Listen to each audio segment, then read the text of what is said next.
ராதே ராதே. நம்ம சத்குருநாதருடைய பரம கிருபையினால ஸ்ரீமத் பாகவத மகாபுராணம் நம்ம கத்துட்டு வரோம். இப்பொழுது 3வது ஸ்கந்தத்துல 30வது அத்தியாயம் நம்ம கத்துக்க ஆரம்பிச்சிருக்கோம். போன செஷன்ல முதல் பாதியை நம்ம கத்துண்டோம். எப்படி ஒரு ஜீவன் தன்னுடைய வாழ்க்கை முழுவதும் குடும்பத்தை காப்பாத்துறதுலயே அவன் செலவழிச்சுட்டு கடைசியில அப்படி ஒரு பரிதாபமான நிலையை அடைஞ்சு வயதாகி கடைசியில மரணத்தை அடையறான் அப்படிங்கிற வரைக்கும் பகவான் சொன்னார். அதற்கு மேல இந்த அத்தியாயத்துல மரணத்துக்கு அப்புறமா அந்த ஜீவனுக்கு என்ன ஆறுது அப்படிங்கறத விஸ்தாரமா சொல்றார். யமதூதௌ ததா பிராப்தௌ அப்படிங்கிறார். 2 யமதூதர்கள் அவனோட உயிரை எடுத்துன்னு போறதுக்கு வராலாம். பார்க்கறதுக்கு ரொம்ப பயங்கரமா இருக்கா, அப்படி கோபமான கண்களோட அவனிடத்துல வரார்கள். இப்போ யாருக்கு யமதூதர்கள் வருவா அப்படின்னா, யார் வாழ்க்கையில பகவானை நினைக்கவே இல்லையோ, பகவன் நாமங்கள்லாம் சொல்லவே இல்லையோ, அவர்களுக்கு தான் இப்படி யமதூதர்கள் வருவா. பாகவதமே அதை சொல்றது. ஏன்னா யமனே தன்னுடைய தூதர்களை பார்த்து சொல்றான் அஜாமிள சரித்திரத்துல, பகவான் நாமங்களை சொல்றவர்கள் கிட்ட நீ போகாத அப்படின்னு யமனே சொல்றான். அதனால அப்படி யமதூதர்கள் கிட்டக்க வரா இல்லையா, அவர்களை பார்த்ததும் பயங்கரமா இருக்கா அவரை பார்க்கறதுக்கு. தன்னையும் அறியாம மலமூத்திர விசர்ஜனங்கள்லாம் பண்றான் அந்த ஜீவன். இப்பொழுது அந்த யமதூதர்கள் என்ன பண்றா அப்படின்னா, அவனுக்கு யாத்தனா தேகம் அப்படின்னு ஒரு சரீரத்தை கொடுக்குறா. இந்த யாத்தனா தேகத்தை கொண்டுதான் அவன் நரகத்துக்கு போய் பலவிதமான வேதனைகளெல்லாம் அனுபவிக்க போறான். அவன் கழுத்துல ஒரு யம பாஷத்தை போட்டு அப்படி பலாத்காரமா அவன் உயிரை பிடிச்சி இழுக்கிறா. எப்படி கூட்டிண்டு போறா யமலோகத்துக்கு அப்படின்னா, ஒரு நீண்ட பாதை, ரொம்பவும் இருண்டதான ஒரு பாதை. அதுல அவனை பிடிச்சி தர தர தரன்னு அப்படி பலாத்காரமா இழுத்துட்டு போறானாம். எப்படி ஒரு தப்பு பண்ண ஒரு குற்றவாளிய ராஜபட்டர்கள்லாம் காராகிரகத்துக்கு இழுத்துட்டு போவாளோ அப்படி இழுத்துட்டு போறா அப்படிங்கிறத சொல்றார். அப்படி போகும்பொழுதே வழியில அவனை பயங்கரமா மிரட்டுறார்களாம். அதெல்லாம் கேட்டு அவனுடைய ஹிருதயம் பயத்துல அப்படியே பிளக்கிறது.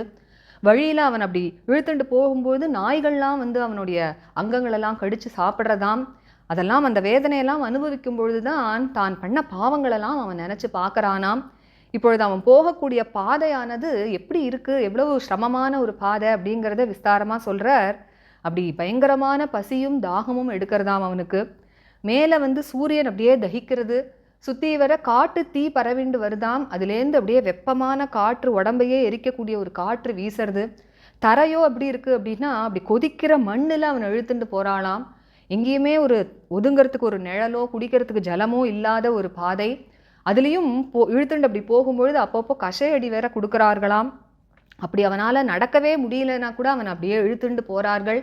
அதனால நடக்க முடியாமல் அடிக்கடி கீழே விழறான், மூர்ச்சையாகிறான். திரும்பவும் அவனை எழுப்புறா, திரும்பவும் எழுந்துக்கிறான், திரும்பவும் இழுத்துண்டு போறா. இப்படி அவனை யமனுடைய லோகமான நரகத்துக்கு இழுத்துண்டு போறா அப்படிங்கிறத சொல்றார். அப்போ இந்த ஒரு போன பாதையானது எவ்வளவு தூரம் அப்படிங்கிறத இங்க சொல்றார். 99,000 யோஜனைகள் அப்படிங்கிறார். கிட்டத்தட்ட நம்ம பார்த்தோம்னா 7 லட்சம் மைல்கள்.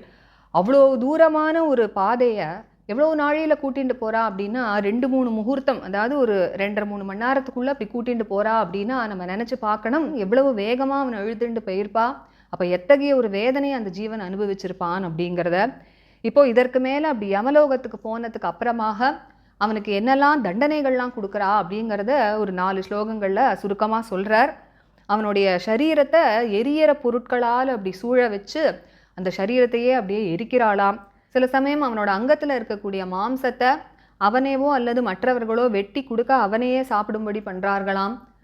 சில சமயம் பார்த்தோம் அப்படின்னா கழுகுகள் அல்லது நாய்கள்லாம் அவன் உயிரோடு இருக்கும் பொழுதே அவனோட வயத்துக்குள்ளேருந்து அவனோட குடலை பிடிச்சி வெளியில் இழுக்கிறதாம். கொடியதான பாம்பு, தேள் போன்ற விஷ ஜந்துக்கள்லாம் கடிக்கிறது, அதோட வேதனை அனுபவிக்கிறான். அவனுடைய உடம்புல இருக்கக்கூடிய அங்கங்களெல்லாம் வெட்டி கீழே தள்ளுறாளாம், அல்லது யானையை விட்டு அவனை மிதிக்க வைக்கிறார். மலையிலேருந்து கீழே உருட்டி விடுறார்களாம். அப்படி இல்லை அப்படின்னா தண்ணிக்குள்ளே அவனை பல நாட்கள் அப்படியே அப்படி அமுக்கி வைக்கிறா, அல்லது ஒரு குகைக்குள்ளே போய் அவனை வாழும்படி பண்ணுறா. இதெல்லாம் நம்ம படிக்கும்பொழுதே நம்மளுக்கு என்ன நினைவுக்கு வருது அப்படின்னா, இப்படி தானே இந்த வேதனைகளெல்லாம் தானே பிரகலாதனுக்கு ஹிரண்யகசிபு கொடுத்தான் அப்படிங்கிறது தோன்றது. அப்போ இது எதுவுமே பிரகலாதனை ஒன்றுமே பண்ணலை அப்படிங்கிறதுலேருந்து நம்மளுக்கு என்ன காண்பிக்கிறான் பிரகலாதன் அப்படின்னா, பகவானை பக்தி பண்ணோம் அப்படின்னா இந்த நரக வேதனைகளெல்லாம் நினச்சி நம்ம பயப்பட வேண்டிய அவசியம் இல்லை அப்படிங்கிறது தான் பிரகலாத சரித்திரம் நம்மளுக்கு காமிக்கிறது. அதனால பகவான் இங்கே சொல்கிறார், இப்படி நரகத்தில் பலவிதமான நரகங்கள்லாம் இருக்குது. தாமிஸ்ரம், அந்த தாமிஸ்ரம், ரௌரவம் அப்படின்னு எவ்வளவோ நரகங்கள்லாம் இருக்குது. அது 5வது ஸ்கந்தத்தில் ஸ்ரீ சுகரே சொல்ல போகிறார். அப்படி எல்லா நரகங்கள்லையும் வேதனைகளை அனுபவிக்கிறான் அந்த ஜீவன். ஒரு நரனோ அல்லது நாரியோ அப்படிங்கிறார். அதாவது ஒரு ஆணோ அல்லது பெண்ணோ யாராக இருந்தாலும் இந்த அதர்மமான வழியில் இப்படி குடும்பம் நடத்தும் பொழுது 2 பேரும் சேர்ந்து தானே இந்த தப்புகள்லாம் பண்ணுறா. அதனால அங்கே வந்து 2 பேருமே தான் இந்த நரக வேதனைகளெல்லாம் அவரவர்களுடைய பாவத்துக்கு தகுந்த மாதிரி அனுபவிக்கணும் அப்படிங்கிறத சொல்கிறார். சில பேர் நம்ப மாட்டா இல்லையா, நரகங்கள்லாம் வாஸ்தவத்தில் இருக்கா அப்படிங்கிற ஒரு சந்தேகம் வருமே. அதற்கும் கபில பகவானே இங்கே அழகாக சொல்கிறார், அத்தைவ நரகா ஸ்வர்கா இதி மாதா பிரச்சக்ஷதே அப்படிங்கிறார். அம்மா, இந்த நரகம் ஸ்வர்க்கம் இதெல்லாம் இந்த லோகத்திலேயே இருக்கே, இங்கேயே நம்ம கண்கூடா பார்க்கலாமே அப்படிங்கிறத சொல்கிறார். நான் என்னெல்லாம் நரக வேதனைகள்லாம் சொல்லியிருக்கேனோ அதெல்லாம் இந்த லோகத்திலேயே நம்ம கண்கூடா பார்க்குறோமே, அதனால நரகத்திலையும் இதெல்லாம் உண்டு அப்படிங்கிறதுல சந்தேகம் இல்லை அப்படிங்கிறார். நம்மளோட குருநாதர் அடிக்கடி உபன்யாசங்கள்லாம் சொல்லுவார், இந்த லோகத்தில் நம்ம எப்பொழுதெல்லாம் அப்படி எண்ணெயை வச்சு பொரிக்கும்பொழுது சில ஜந்துக்கள்லாம் அதில் விழுந்து பொரிஞ்சு விடுறதே, அதை பார்த்தாலே தெரியலையா நரக வேதனைகள்லாம் இருக்குது அப்படிங்கிறது கண்கூடா நம்ம பார்க்குறோமே அப்படின்னு சொல்லுவார். அல்லது நம்ம ரோட்டில் விபத்துக்கள்லாம் நடக்கிறதே, அதும்போது அவர்கள் எத்தகைய ஒரு வேதனையை அனுபவிக்கிறா. சில பேர் அப்படியே உயிரோடு எரிஞ்சு செத்து போகிறா, அந்த மாதிரி வேதனைகள்லாம் இருக்குது. மலை மேலேருந்து கீழே விழுந்து சில பேர் உயிரை விட்டுடுறா. அந்த மாதிரி இதெல்லாம் பார்க்கும்போது லோகத்திலேயே இத்தகைய வேதனைகள்லாம் இருக்கிறத நம்ம பார்க்குறோம். அதனால நரக்கம்ங்கிறதும் உண்டு அப்படிங்கிறது கண்டிப்பாக நம்ம நம்ப வேண்டியது தான் அப்படிங்கிறத சொல்லுவார். ஆனால் இத்தகைய நரக்க வேதனைகள்லாம் இப்படி முன்பு சொன்னா போல யார் பகவானையே நினைக்காம அதர்மமான வழியில் லோகத்துக்கும் எந்த விதமான நன்மைகளும் பண்ணாமல் தன்னோட குடும்பத்தையோ அல்லது தன்னோட தேகத்தையோ போஷிச்சுட்டே இருக்காளோ அவர்கள்தான் இத்தகைய நரகத்தை அனுபவிக்கிறா. அத்தகைய அவர்கள் பண்ண பாவத்துக்கு பலனாக இத்தகைய நரகங்களுக்கு போறா அப்படிங்கிறத சொல்கிறார். தன்னுடைய குடும்பத்தையும் தன்னுடைய சரீரத்தையும் விட்டுட்டு அவர்கள் அப்படி போக வேண்டியிருக்கு அந்த நரகத்துக்கு அப்படிங்கிறத சொல்கிறார். அப்போது இந்த ஒரு நரகத்துக்கு போகும்பொழுது அந்த பாதையில் ஒருவன் தனியாக தான் போகிறான். அப்போ என்னத்தை வழிக்கு எடுத்துகிட்டு போகிறான்? நம்ம பொதுவாக ஒரு வழியில் நடந்து போகும்பொழுது ஏதாவது ஒன்று கையில் எடுத்துகிட்டு போவோம் இல்லையா, அது மாதிரி அவன் என்ன கையில் எடுத்துகிட்டு போகிறான் அப்படின்னா குஷலேதர பாத்தேயோ அப்படிங்கிறது. ஒரு பெரிய மூட்டையாக தான் பண்ண பாவங்களையே அவன் எடுத்துகிட்டு போகிறானாம். தனியாக தான் நடந்து போகணும் அந்த பாதையில். அப்போது மற்றவர்களெல்லாம் ஹிம்சை பண்ணி இவ்வளவு காலமாக என்ன பாவங்களெல்லாம் அவன் சேர்த்துட்டானோ அதை தான் அவன் வழியில் எடுத்துகிட்டு போகிறான். அதனால்தான் மகான்கள்லாம் சொல்லும் பொழுது பயந்த தனி வழிக்கு துணை அப்படிங்கிறத சொல்கிறா. அப்போது அதனால் அது பயங்கரமான ஒரு வழி, தனியாக தான் அதில் நடந்து போகணும் அப்படிங்கிறதுனால. அப்போது இந்த இருக்கிறதுலையே நரகங்களில் ரொம்பவும் கொடியதான ரொம்பவும் இருண்டதான ஒரு நரகம் எது அப்படிங்கிறத சொல்கிறார், அந்த தாமிஸ்ரம் அப்படிங்கிறார். அதற்கு யார் போவா அப்படின்னா அப்படி அதர்மமாக குடும்பத்தை நடத்துறவர்கள் தான் அத்தகைய ஒரு நரகத்துக்கு போவா அப்படிங்கிறத சொல்லிட்டு இப்போ கடைசியில் சொல்லி முடிக்கிறார். இந்த பூமிக்கு அடியில் பலவிதமான நரகங்கள்லாம் இருக்குங்கிறத சொல்லப்பட்டிருக்கு இல்லையா. அத்தகைய நரகங்களெல்லாம் ஒரு ஜீவன் தான் பண்ண பாவத்துக்கு ஏற்றது போல கிரமமாக எல்லா நரகத்திலையும் வேதனைகளெல்லாம் அனுபவிச்சுட்டு அதற்கு பிறகு இந்த பூமியில் கீழ்த்தரமான யோனிகளெல்லாம் பிறவி எடுத்து நாய் பன்றி போன்ற பிறவைகளெல்லாம் எடுத்து அதற்கப்புறமா அவனுடைய பாவங்கள்லாம் கழிஞ்சு பரிசுத்தமாக ஆகி திரும்பவும் ஒரு மனுஷ ஜென்மாவை அடையிறான், அதுவும் பகவானோட கிருபையினால அப்படிங்கிறத சொல்கிறார். அப்போது மனுஷ ஜென்மா எவ்வளவு துர்லபம் அப்படிங்கிறதும் இதுலேருந்து நம்மளுக்கு தெரியறது. இப்போ இதோட இந்த 30வது அத்தியாயம் பூர்த்தியாகுது. நம்ம எப்பொழுதும் போல் 19வது ஸ்லோகத்திலேருந்து ஆரம்பித்து இந்த அத்தியாயம் முடிகிற வரைக்கும் இந்த செஷனில் நம்ம கற்றுப்போம். ராதே ராதே. கோபிகா ஜீவனஸ்மரணம் கோவிந்த கோவிந்த. சத்குருநாத மகாராஜ் கி ஜெய். கலயே சுந்தராகாரம் சதைக பிரியதர்சனம் அஜ்ஞானநாசகம் தேவம் சத்குரும் முரளீதரம் முரளீமண்டிதகரகமலம் முனிஜனமோகனம் व्यत्यस्तपादं वनमालाधारिणं प्रेमभक्तमण्डलनित्यकीर्तितं श्रीप्रेमिकवरदम् आश्रयेऽहम्। जन्माद्यस्य यतोऽन्वयादितरतश्चार्थेष्वभिज्ञस्वराट् तेने ब्रह्महृदायादिकवये मुह्यन्ति यत्सूरयः।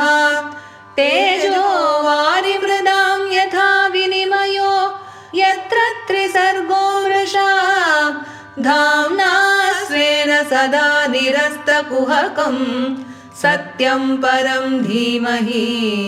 धर्मः प्रोज्झितकैतवोऽत्र परमो निर्मत्सराणां सतां वेद्यं वास्तवमत्र वस्तु शिवदं तापत्रयोन्मूलनं श्रीमद्भागवते महामुनिकृते किं वा परैरीश्वरः सद्यो हृद्यवरुध्यतेऽत्र कृतिभिः शुश्रूषुभिस्तत्क्षणात् निगमकल्पतरोर्गलितं फलं शुकमुखादमृतद्रवसंयुतं पिबत भागवतं रसमालयं मुहुरहो रसिका भुवि भावुकाः यं प्रव्रजन्तमनुपेतमपेतकृत्यं द्वैपायनो विरहकातराजुहाव पुत्रेति तन्मयतया तरवोऽभिनेदुः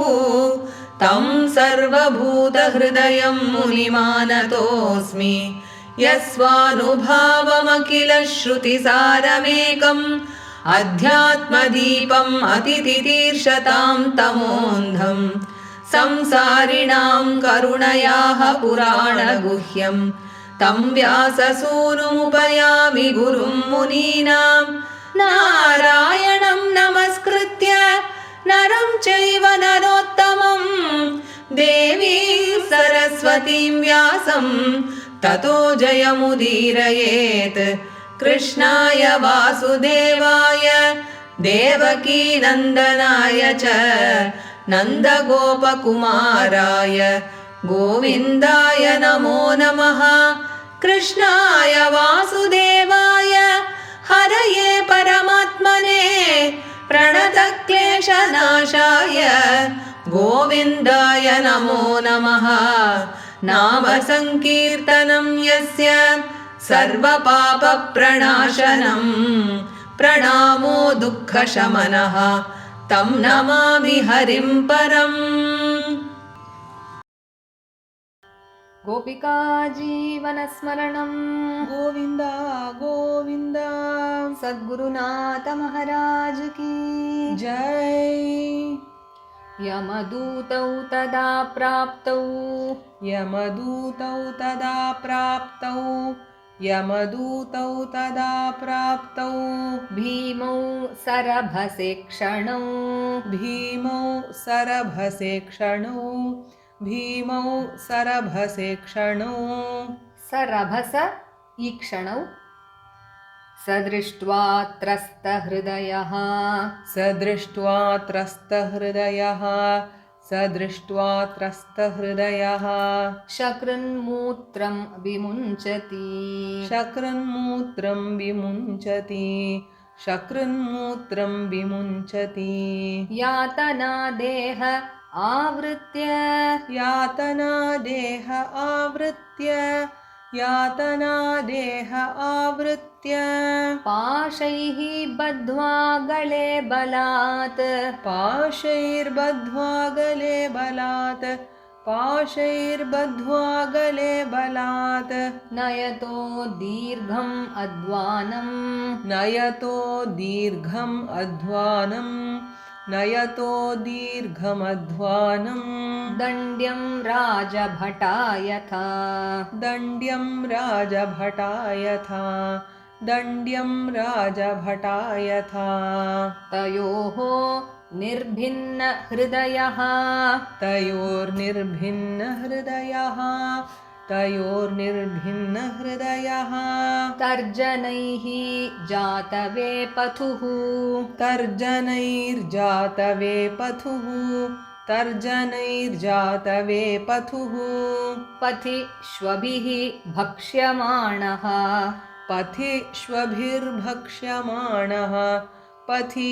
श्वभिर्भक्ष्यमाणः आर्तो अघं स्वम् अनुस्मरन् आर्तोघं स्वम् अनुस्मरन् आर्तोघं स्वम् अनुस्मरन् क्षुत्रिट्परीतो अर्कदवानल अनिलैः क्षुत्रिट्परीतोर्कदवानलानिलैः क्षुत्रिट्परीतोर्कदवानलानिलैः सन्तप्यमानः पथि तप्तवालुके सन्तप्यमानः पथि तप्तवालुके सन्तप्यमानः पथि तप्तवालुके कृच्छ्रेण पृष्ठे कषया च ताडितः कृच्छ्रेण पृष्ठे कषया च ताडितः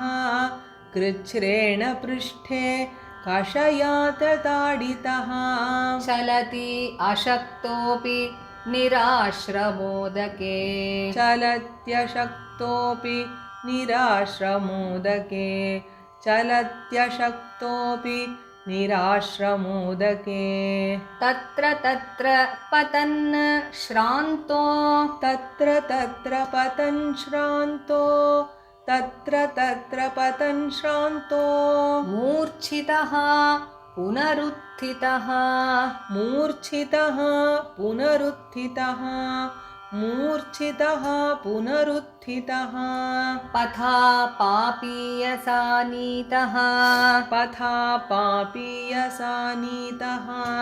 पथा पापीयसानीतः तमसा यमसादनम् तमसा यमसादनम् तमसा यमसादनम् योजनानां सहस्राणि योजनानां सहस्राणि योजनानां सहस्राणि नवतिं नवचाध्वनः नवतिं नवचाध्वनः नवतिं नवचाध्वनः त्रिभिः मुहूर्तैः द्वाभ्यां वा त्रिभिर्मुहूर्तैर्द्वाभ्यां वा त्रिभिर्मुहूर्तैर्द्वाभ्यां वा नीतः प्राप्नोति यातनाः नीतः प्राप्नोति यातनाः नीतः प्राप्नोति यातनाः आदीपनं स्वगात्राणाम् आदीपनं स्वगात्राणाम् आदीपनं स्वगात्राणां वेष्टयित्वा उल्मुकादिभिः वेष्टयित्वोल्मुकादिभिः वेष्टयित्वोल्मुकादिभिः आत्ममांसादनं क्वापि आत्ममांसादनं क्वापि आत्ममांसादनं क्वापि स्वकृत्तं परतोऽपि वा स्वकृत्तं परतोऽपि वा स्वकृत्तं परतोऽपि वा जीवतः च आन्त्राभ्युद्धारः जीवतश्चान्त्राभ्युद्धारः जीवतश्चान्त्राभ्युद्धारः श्वभृद्रैः यमसादने श्वगृध्रैर्यमसादने श्वगृध्रैर्यमसादने सर्पवृश्चिकदंशाद्यैः सर्पवृश्चिकदंशाद्यैः सर्पवृश्चिकदंशाद्यैः दशद्भिः च आत्मवैशसम् दशद्भिश्चात्मवैशसम् दशद्भिश्चात्मवैशसम् कृन्तनं च अवयवशो कृन्तनं चावयवशो कृन्तनं चावयवशो गजादिभ्योऽभिदापनम् गजादिभ्योऽभिदापनम् गजादिभ्योऽभिदापनम् पातनं गिरिशृङ्गेभ्यो पातनं गिरिशृङ्गेभ्यो पातनं गिरिशृङ्गेभ्यो रोधनं च अम्बुगर्तयोः रोधनं चाम्बुगर्तयोः रोधनं चाम्बुगर्तयोः याहातामिस्र अन्धतामिस्राः यास्तामिस्रान्धतामिस्राः यास्तामिस्रान्धतामिस्राः रौरवाद्याश्च यातनाः रौरवाद्याश्च यातनाः रौरवाद्याश्च यातनाः भुङ्क्ते नरो वा नारी वा भुङ्क्ते नरो वा नारी वा भुङ्क्ते नरो वा नारी वा मिथः सङ्गेन निर्मिताः मिथः सङ्गेन निर्मिताः मिथः सङ्गेन निर्मिताः अत्रैव नरकस्वर्ग अत्रैव नरकस्वर्ग अत्रैव नरकस्वर्ग इति मातः प्रचक्षते इति मातः प्रचक्षते इति मातः प्रचक्षते या यातना वै नारक्यः या यातना वै नारक्यः या यातना वै नारक्यः ता इहापि उपलक्षिताः ता इहाप्युपलक्षिताः ता इहाप्युपलक्षिताः एवं कुटुम्बं बिभ्राणः एवं कुटुम्बं बिभ्राणः एवं कुटुम्बं बिभ्राणः उदरं भर एव वा उदरं भर एव वा उदरं भर एव वा विसृज्य इह उभयं प्रेत्य विसृज्येहो भयं प्रेत्य विसृज्येहो भयं प्रेत्य भुङ्क्ते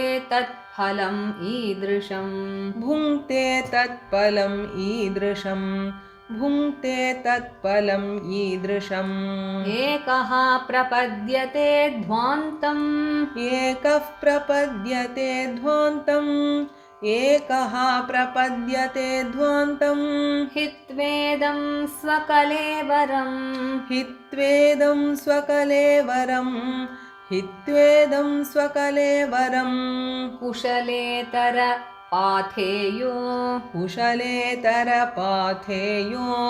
कुशलेतरपाथेयो भूतद्रोहेण यद्भृतम् भूतद्रोहेण यद्भृतम् भूतद्रोहेण यद्भृतम् दैवेन आसादितं तस्य दैवेनासादितं तस्य दैवेनासादितं तस्य शमलं निरये पुमान् शमलं निरये पुमान् शमलं निरये पुमान् भुङ्क्ते कुटुम्बपोषस्य भुङ्क्ते कुटुम्बपोषस्य भुङ्क्ते कुटुम्बपोषस्य हृतवित्त इवातुरः हृतवित्त इवातुरः हृतवित्त इवातुरः केवलेन हि अधर्मेण केवलेन ह्यधर्मेण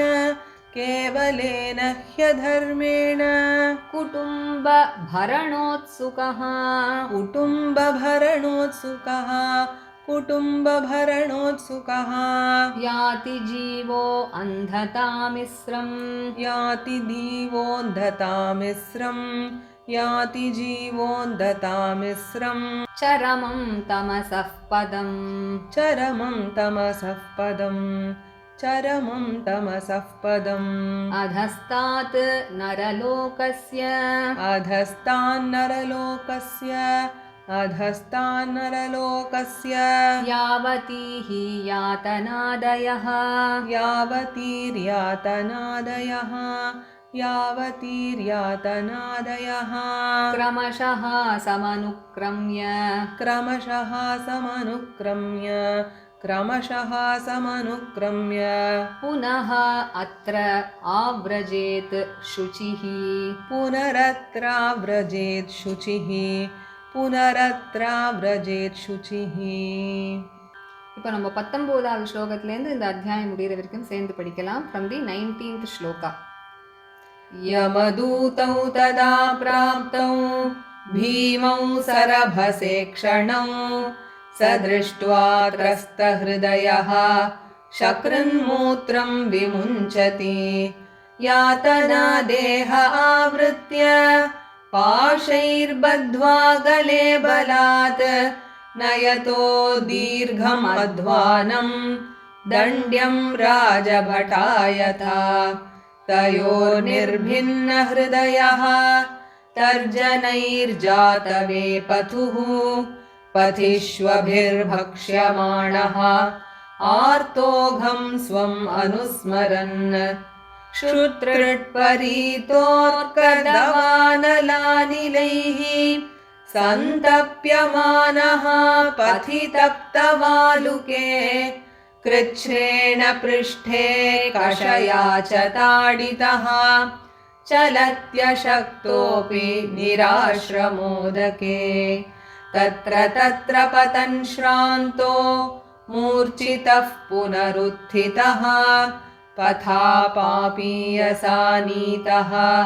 तमसा यमसादनम् योजनानां सहस्राणि नवतिं नवचाध्वनः त्रिभिर्मुहूर्तैर्द्वाभ्यां वा नीतः प्राप्नोति यातनाः आदीपनं स्वगात्राणां वेष्टयित्वोल्मुखादिभिः आत्ममांसादनं क्वापि स्वकृत्तं परतोऽपि वा जीवतश्चान्त्राभ्युद्धारः श्वगृध्रैर्यमसादने सर्पवृश्चिकदंशाद्यैः दशद्भिश्चात्मवैशसं कृन्तनं चावयवशो गजादिभ्यो विदापनं पातनं गिरिशृङ्गेभ्यो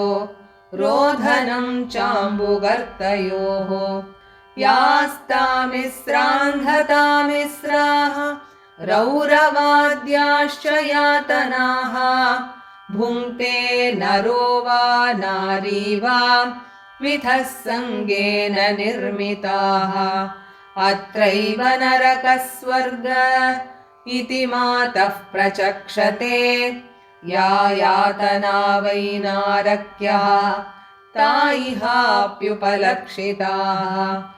एवं कुटुम्बं बिभ्राणः उदरं भर एव वा विसृज्येहो भयं प्रेत्य भुङ्क्ते तत्फलमीदृशम् एकः प्रपद्यते ध्वान्तं हित्वेदं स्वकलेवरम् कुशलेतरपाथेयो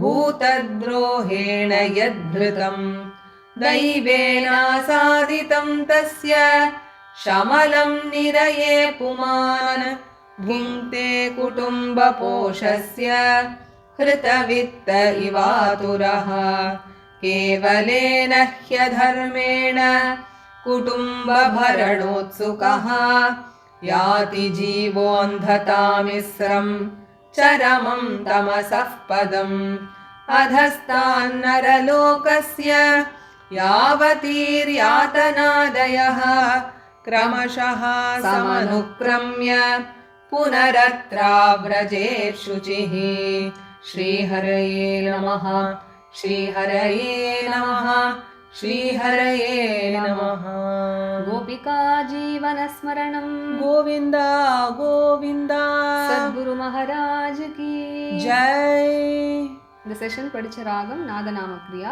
நம்ம அடுத்த செஷனில் 31வது அத்தியாயம் கற்றுக்கலாம். Radhe Radhe Radhe Radhe. By the grace of Guru Maharaj, we are learning Srimad Bhagavata Mahapurana. Now in the third skanda, we have started learning the 30th chapter.